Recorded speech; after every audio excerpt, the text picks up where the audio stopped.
জুলাই বিপ্লবের পর আল্লাহ আমগরে অনেক সুখে রাখছে। যাই হোক, মোটামুটি এখন জিনিসপাতির দাম কম, ভালো অবস্থা কিছুটা আগের চেয়ে। আগে তো কোনো নিরাপত্তা ছিল না, জিনিসপাতির দাম বেশি ছিল। এখন মোটামুটি ভালোই আছি। কই দেখো না, আমরা দেখো দেশ ছাইড়ে গেছি, হ্যাঁ নামগো কথা নাইলে বাদ। এই যে তোমরা জুলাই বিপ্লব তো করছো, ঠিক আছে, আমরা কিন্তু জানি যে বিএনপির অনেক লোক গেছে, ঠিক আছে, কিন্তু দেখো তোমরা কিন্তু ক্ষমতায় যাইতে পারো নাই। এখন তোমরা যে ক্ষমতায় যাইতে পারো নাই, তোমরাই দেখো এরা কিন্তু তুমগো সমস্যা কইরা হালাইব, বুঝছো? তুমগো সমস্যা কইরা হালাইব, কারণ তোমরা আর ক্ষমতায় যাইতে পারবা না। আর আমেরিকার তৎপরতা, বিভিন্ন সমস্যা এগুলি কিন্তু আছে। এই জন্য ভালো কিন্তু কেউই নেই। এই যে ইউনূস দুর্বল একটা সরকার, কেমনে ভালো আছে কও? ওই মিয়া, আপনি এটা কি কন? আপনি হনেন, আমরা তারপরও ভালো আছি, ক্ষমতায় যেতে পারি নাই। ইউনূস কি আমগরে ক্ষমতা দিব না কইছে?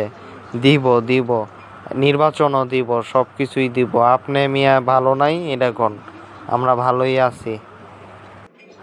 আরে বেডা, হনো হনো, ক্ষমতা এমনি পাইবা না। তুমগরে এখন করতেইব কি, যে আমরা নাই ঠিক আছে, তোমরা এই যে জুলাই বিপ্লবের পরে যে মুক্তিযুদ্ধের ব্যাপারটা যে হয়ে গেছে, এই বিষয়টা তোমরা এখন দেখভাল করো, বুঝছো?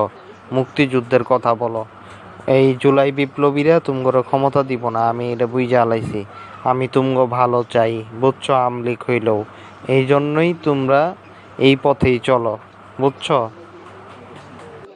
কথাটা আপনি একদিক দিয়ে ঠিকই বলছেন, কারণ আসলেই তো টেনশন কইরা যা পাইলাম যে আসলে ইউনূস মনে হয় দীর্ঘদিনই থাকবো, বুঝছেন? আর আসলেই তো মুক্তিযুদ্ধ তো আমাদের জিয়াউর রহমানও করছে, এই বিষয়ে তো আসলেই বলা উচিত, বুঝছেন? আমি এটা চেষ্টা করবো এনতে বলার, যেই জুলাই বিপ্লবের কথা বলবো আমি তার এই এনতে ধোলাই করবো, বুঝছেন?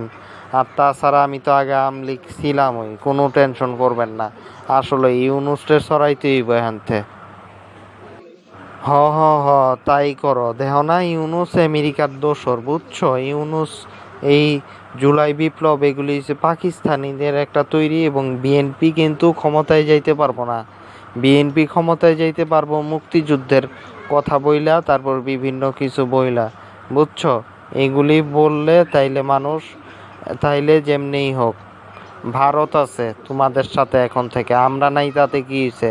ভারতের সাথে ব্যাপার স্যাপার করায় দিতাছি, ভারত তুমগরে ব্যবস্থা মতো নিয়ে যাইব। তোমরা শুধু একটাই কাজ, মুক্তিযুদ্ধের কথা বলা। আচ্ছা ঠিক আছে ঠিক আছে, আসলেই তো আবার জামাতে ইসলামও রাজনীতি করতেছে। আসলেই ক্ষমতায় যাইতে হইলে ওই মুক্তিযুদ্ধের কথাই বলতে হইব। ভারতের সাথেও এত শত্রুতা করা যাইব না আসলেই।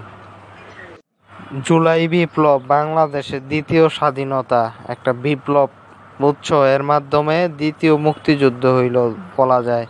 এবং ৭১-এ আমরা যেভাবে ভারতের আবহাওয়ায় ঢুকে গেছিলাম, ভারতের কলোনিতে পরিণত হয়েছিলাম ৭১-এর পরবর্তী সময় থেকে, এটা থেকে আমাদের একটা নতুন স্বাধীনতা দিকে আমরা ধাবিত হইলাম। এবং এই জুলাই বিপ্লব আমাদেরকে নতুনভাবে স্বাধীনতা ভোগ করার সেই সুযোগ করে দিছে। হয় মিয়া, আপনি রাজাকার। মুক্তিযুদ্ধ একটাই এবং স্বাধীনতা আমরা একটাই পাইছি, এটা সেভ একটা গণ অভ্যুত্থান, বুঝছেন? আপনি মিয়া রাজাকার, মুক্তিযুদ্ধের সাথে জুলাই বিপ্লবের তুলনা করেন। মুক্তিযুদ্ধে মানুষ মারা গেছে, অনেক মানুষ, বুঝেন কিছু? হ্যাঁ, আর পাকিস্তানের বিরুদ্ধে আমরা স্বাধীনতা অর্জন করছি, দেশ পাইছি। আপনি কি কন? আপনি তো রাজাকার, পাকিস্তানি রাজাকার। ওই মিয়া, তোমার কি মাথার তার তুর ছিঁড়ছে নাকি? তুমি কি আমলিক না বিএনপি? আমি তো বুঝতেই পারতাছি না। করো তো বিএনপি। আর তাছাড়া তুমি মুক্তিযুদ্ধে ঠিক আছে, তখন দেশ স্বাধীন হয়েছেই হয়েছে, কিন্তু মুক্তিযুদ্ধের পর তো আমরা স্বাধীনতা ভোগ করতে পারি নাই। তাইলে ওইটা কোন স্বাধীনতা? কার স্বাধীনতা? ভারত তো দেশটাকে গিলে খাইছে, স্বাধীনতা কই আমরা পাইছি হাতে? শুধু দেশটা স্বাধীন হইলেইব? আমাদের স্বাধীনতা তো আরো বড় বিষয়। আমরাই তো দেশের লোক, আমাদের স্বাধীনতার প্রয়োজন আছে না? আমাদের স্বাধীনতা তো হয় নাই, আমরা তো পরাধীন ছিলাম, ভারতের কাছে কুক্ষিগত ছিলাম, এবং মুক্তিযুদ্ধ পরবর্তী সময় আমাদের দেশে কিছুই হয় নাই। আরও পাকিস্তান উন্নতি করছে সব দিক দিয়ে, আমগো কোনো উন্নতি হয় নাই, অবনতিই হয়েছে আমাদের, নিরাপত্তা থেকে শুরু করে সব কিছু। তাহলে মুক্তিযুদ্ধকে স্বাধীনতা বলবো? আর জুলাই বিপ্লবে মানুষ মারা গেছে, মুক্তিযুদ্ধ মানুষ মারা গেছে জুলাই বিপ্লবে, তুমি কি বলো? সোজা কথা একটাই, আপনি রাজাকার, বুঝছেন?